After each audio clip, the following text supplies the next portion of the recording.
আসসালামু আলাইকুম। হ্যালো বন্ধুরা, আপনারা কেমন আছেন? ইউটিউব চ্যানেলের পক্ষ থেকে আপনাদের জানাই স্বাগতম।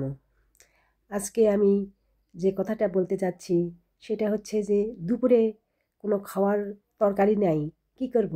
পুকুরে জাল নিয়ে চলে গেলাম। যাই করলাম কি, এই হাঁসগুলা বিরক্ত করতেছে, ধাবর দিলাম। ধাবর দিয়ে পুকুরে একটা জাল খেলাম। তো একটা সিলভারের মাছ উঠেছে আর 4টা কই মাছ উঠেছে। এই কই মাছ 4টা নিয়ে আসে, বেশি খাও দেয়নি। এই 4টা কই মাছ কুটে নিলাম। কুটে কাটে নিয়ে, কারণ আমার ভাবি আছে বেড়াতে। ভাবি ওই ভাবি বলতেছে যে আমি ফ্রিজের জিনিস খাবো না, ফ্রিজের জিনিস খাবো না। তো ঠিক আছে, ফ্রিজের জিনিস খাবেন না, তো আমি এটা জাল খাও দিই। এই জাল খাওয়া দিয়ে 4টা করছে, সিলভারও খাবে না। তো কাছে কই আমি খুব আমার পছন্দ, কই আমি খাবো।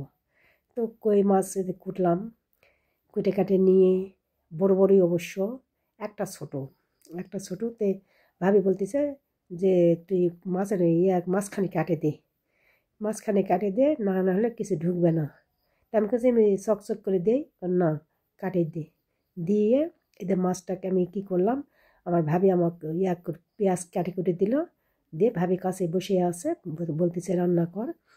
রান্না করে ভাবিকে, ভাবে বলতেছে তাড়াতাড়ি রান্না কর, আমি একটু চলে যাব, বৈকালে চলে যাব, তো থাকবো না, একটু দরকারে আসলাম, তোর সাথে অনেক দিন থেকে দেখা হয়নি, এই জন্য দেখা করতে আসলাম। এই ভালো করে রান্না করে খাওয়া দাওয়া পাঠিয়ে দিছি।